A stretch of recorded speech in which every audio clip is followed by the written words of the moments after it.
Hey everybody, guess where I am in New York with none other than Banksy. Those of you who remember him, he's the dude who pioneered, one of the pioneers in NFTs. Sold his paintings and You're then far too kind. and burned them. Hey, what are you up to lately, Ben? Absolutely. I haven't lit anything on fire in quite some time, unfortunately. But since then, we raised $36 million for a protocol called Zion to completely make crypto disappear. Okay, we want to get right into that, but I've got a few questions to ask you. Of course. You're the man who walked the entire journey that NFTs have been going through, and I'm here to talk to you because I represent the old-fashioned world of the bankers who are now building huge edifices of digital asset repositories, platforms, and they are so sure that they're going to ace the digital asset war. But you're the man who has walked the whole journey. You're there when NFT started. Yes. You had your own, journey in what NFTs were all about, the art pieces. You burned art pieces on the street, right? Are you, by the way, a reactionary? Are you an antithesis? Of course. Of course. But I think like in everything, there's some truth in what we do. It's just more about pushing the boundaries. Okay, so let's start by asking, for the sake of the people who Yes. don't know you, okay, Bernd Banksy, who are you?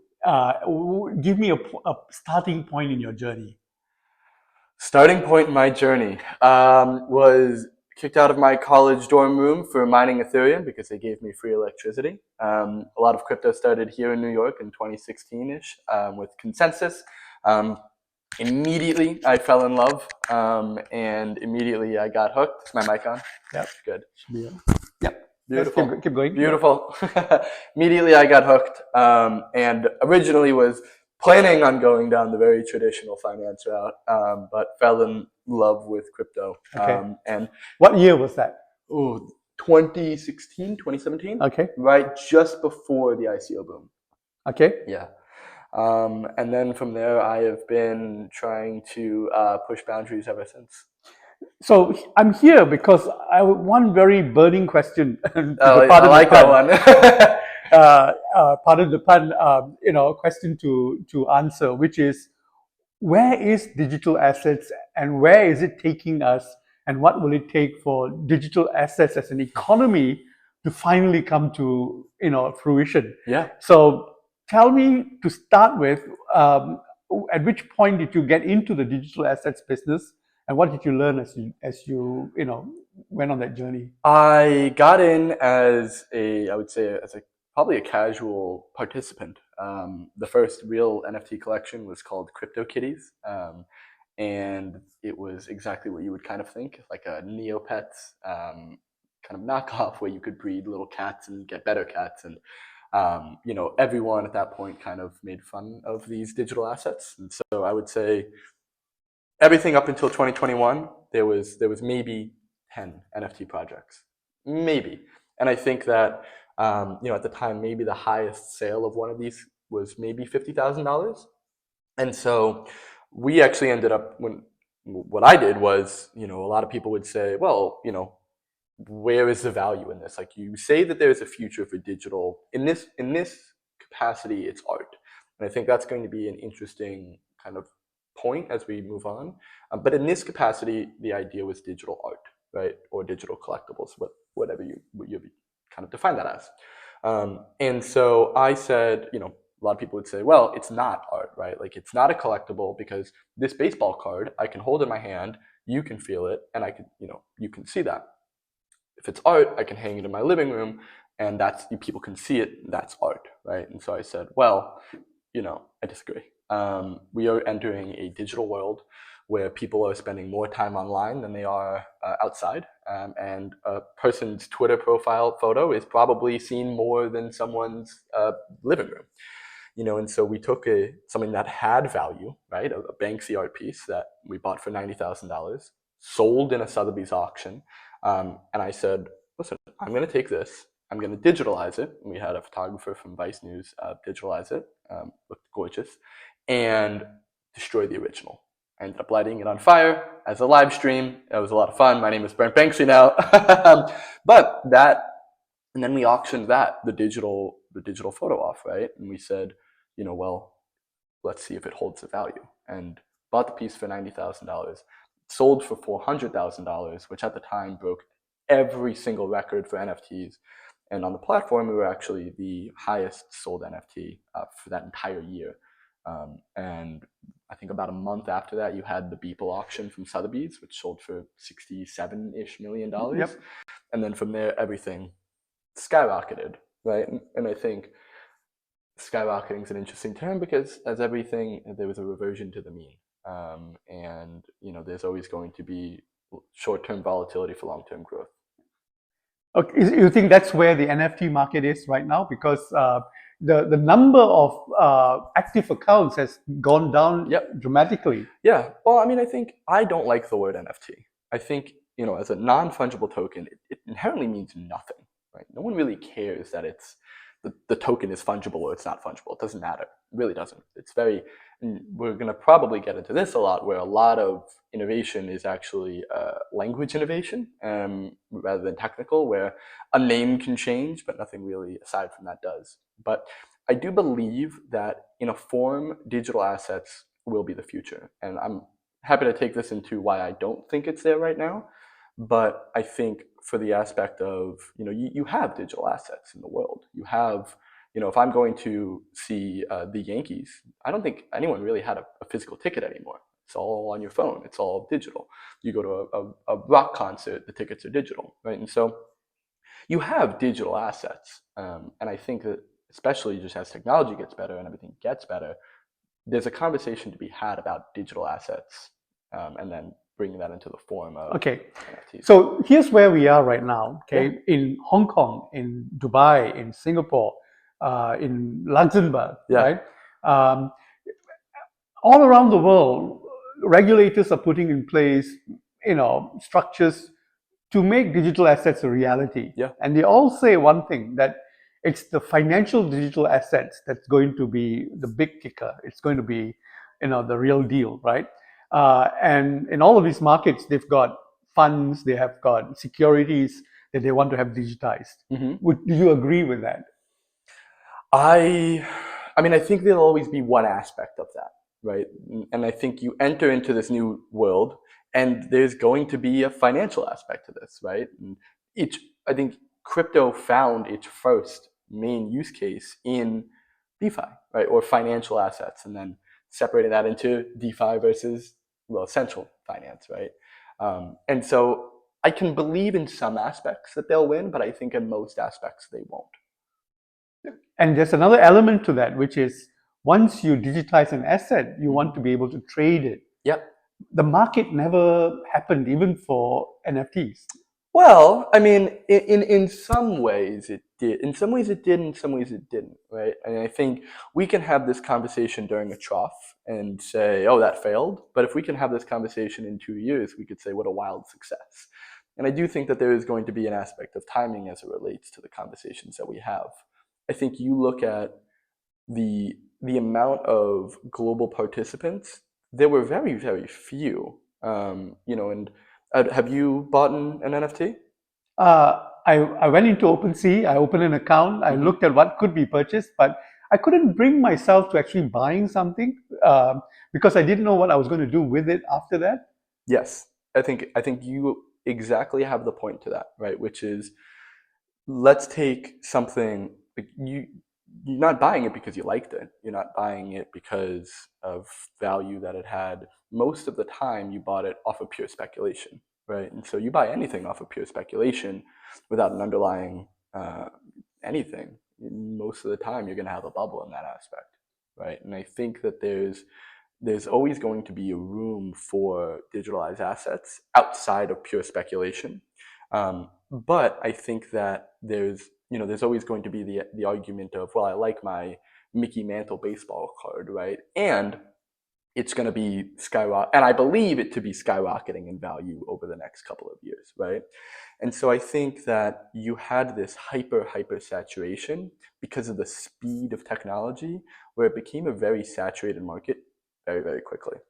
But you look, and a lot of the top projects still exist to where they kind of were, not at the peak, of course, but are relatively holding their own. And if not, they're doing more on top of that. Right. Now, and then there's a third element to it. Where do people, locate all these assets, Yeah. right? So the banks are saying today that they will be the most trustworthy repositories, Yeah. And then there was the metaverse on the other. The On the other hand. metaverse, of course. Whatever happened to that? Facebook's huge bet. I mean, it became this. It became something that meant nothing very quickly. And I think you have so many cases of this where people were playing World of Warcraft back in 2011, right? Whenever it was, and that could have been considered a metaverse, right? And I think there's this North Star goal, right, which is just this definition of, hey, things are increasingly becoming more online. People's lives are becoming online. People aren't coming home and from work and going out. They're coming home and staying online. And I think you look at this aspect of the metaverse, which I don't really like the term metaverse, unfortunately. But you look at that, what it was, and I think it was this definition that came about of, hey, more people are just spending more time online. And how cool would it be if that all existed in one ether?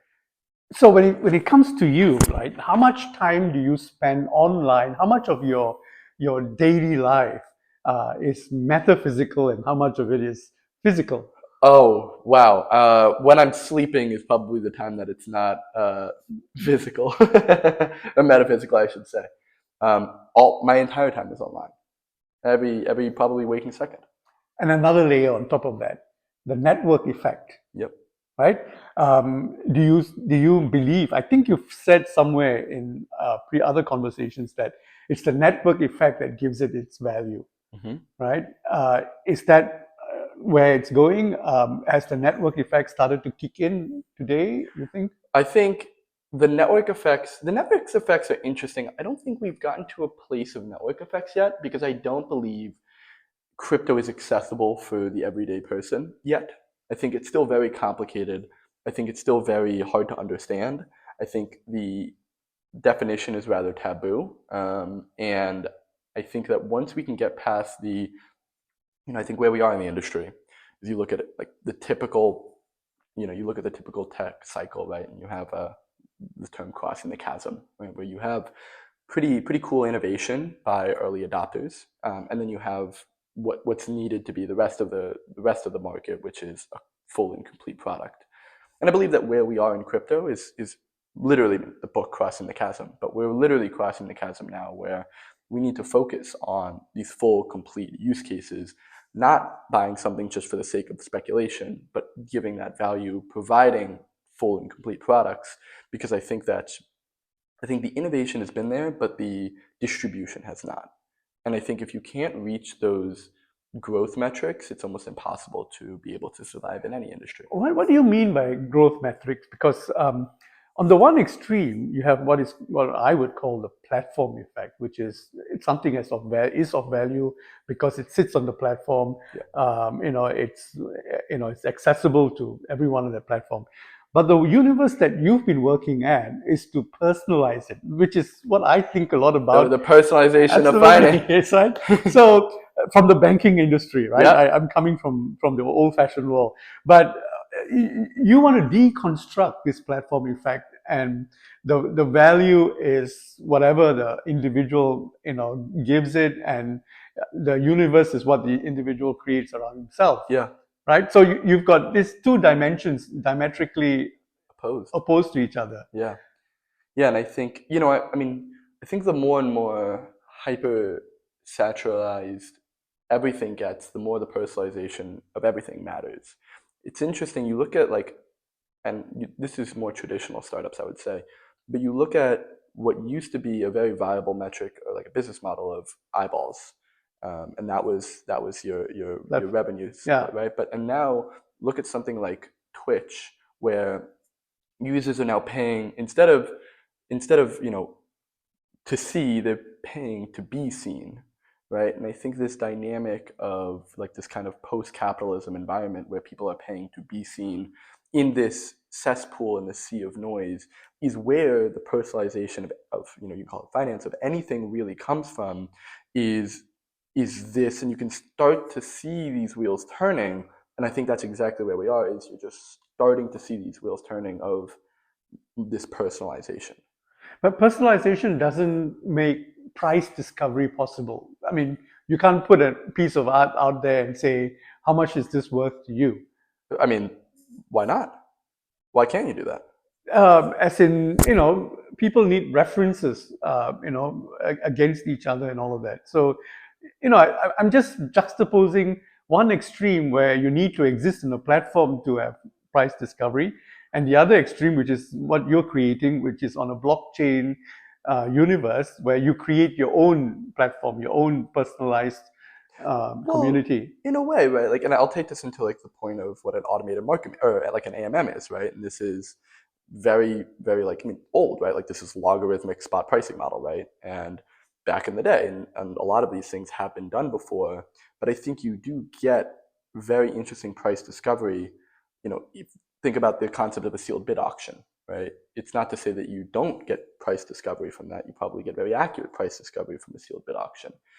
I think that you can also get, you then run into, and a lot of these things have been tried before. I think an interesting point to consistently bring up is that there will still always be, in a small group, there will always be collusion. And I think the best example of that is LIBOR, right? And everything that kind of happened there. And so you bring that concept out, you bring that concept out to, instead of, 10 major players, you bring that over to 2 billion, right? You get a much, much more accurate model. And I think that's, you get this, the network effects have yet to hit yet, because I don't believe we're at that point where the scales have tipped to it be more beneficial. And so a lot of work right now is to get to that point, is to hyper focus on distribution, hyper focus on growth, so that when the scales do flip, they flip very quickly.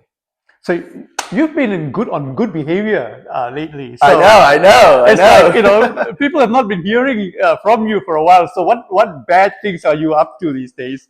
What have you been working on?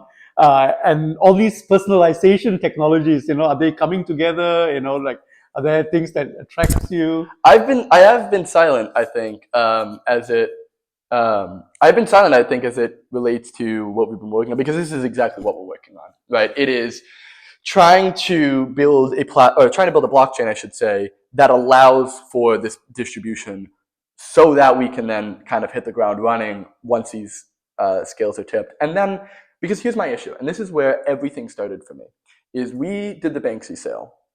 And we did the Banksy sale back in 2021.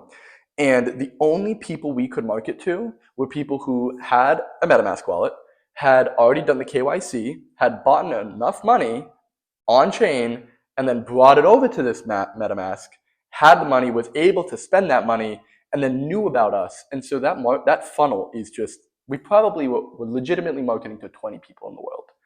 And that is very unfortunate, because I think as we start to grow, like, I would bring my parents into this and I'd be like, you should bid on this, like, jokingly, but it was impossible for them, because they couldn't do all of these steps. They didn't know how to do it. And so I found it almost wasteful to continue doing some of these stunts, because the market that I had to target was so small. And so my goal for the last 3.5 years since that was trying to expand that market and make it easier, meeting users where they are, so that I can continue doing stupid things. For no other reason, of course. See, you do stupid things because you need to work the network effect, as it were, right? Yeah. At the same time, you need to be brilliant in that the assets that you create must be valuable in themselves. Yeah. I mean, and you always will ask, what gives anything value, right? I mean, this is the thing, yeah. Consistently. There's no, there's not going to be an art appraiser for everything in the world, right? And I think that's what we're trying to break apart. Well, there are you've got Coinbase and you've got, Circle and all those guys who've been at it for a while. Yeah. Who's native to digital assets? I think that's the question. Yeah, who's native? Well, I mean, you look at what happened with FTX, right? And I think that was not personalization. And it's funny because the biggest flop in our industry exactly showed why the industry needs to exist in the first place. And you always have the concept, not your keys, not your wallet, right? And the fall of FTX was the biggest show of that. And the concept of centralized exchanges should be regulated because they're not on the thesis of personalization. It's just another platform, right? And so to ask who's native, I think Uniswap, pretty much look who got hit by a Wells notice, I think would be who's native. That's a good way to tell. And they've got the Wells notice because the securities commissioner is afraid of what? I don't know. I mean, you can speculate on that, but it's the thing is, like, especially in this industry, is everything is hyper. We operate on a 24/7 industry that moves at the speed of lightning. You see all the mistakes of traditional finance being learned in real time, like at 20x the speed. And I think the speed of this industry will inevitably be the reason why the big guys won't win, right? And I think you see that with any startup. Oh, that's a good one. That's a really good one. The speed of the industry is what. In fact, you see this in crypto. Yep. Because the central banks have been trying to put out their central bank digital currencies, except that every single day they're trying to keep up with what's going on in crypto, right? Good luck. Right. So every day it's a work in progress because they'll never be able to catch up with the applications being created, all that stuff. What are you working on right now? Working on a protocol called Zion, trying to make that even faster, trying to make the distribution of users significantly higher. We believe that, one of the main aspects of I would say you call it the personalization of finance, or what we work on in crypto, is making everything borderless. And I think that's a very big aspect because one of the hardest things in the world to get is an American bank account. And making it so that you have a global force working towards something as opposed to an American force working for something, I think that's going to turn the tide in a lot of things. And I think that is, what adds to the speed, because now you have people working 24/7 around the clock. You have capital that is distributed globally, all focused on kind of one main mission. And then the focus being, let's bring more people into this industry. That's so funny because I'm coming out of meetings where banks talk to each other about cross-border payments, cross-border transactions, and they think they need to work on things like standards, applications, and all of that. It's cross-border native. That's what you're saying. Yeah, by definition, it is already cross-border. Right. Every final question leads me to another final question. Stablecoins. Yeah. The way it's worked is the technology is such that anyone can create their own stablecoin in any currency you want. However, it seemed to have fallen within the rules of the network economy, which is the winner takes it all. Yep.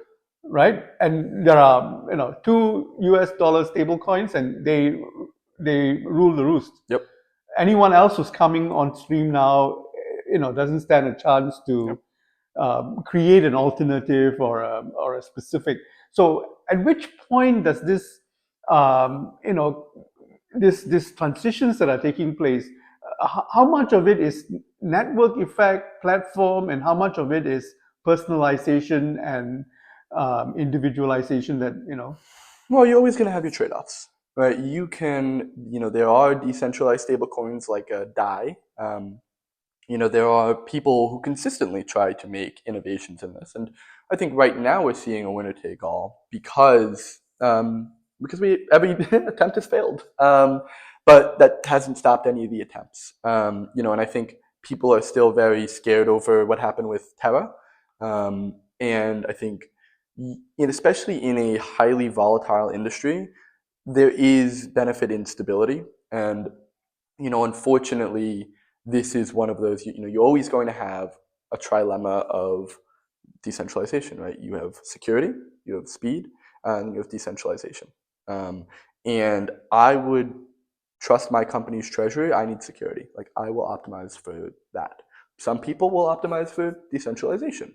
Some people, and then speed kind of is irrelevant in this kind of conversation. But I think as it relates to like the concept of stablecoins, I know a lot of people who raise their funds in Ethereum back in 2016, who the reason that they couldn't fulfill their dream was because the price of Ethereum collapsed to a point where they couldn't pay their employees anymore.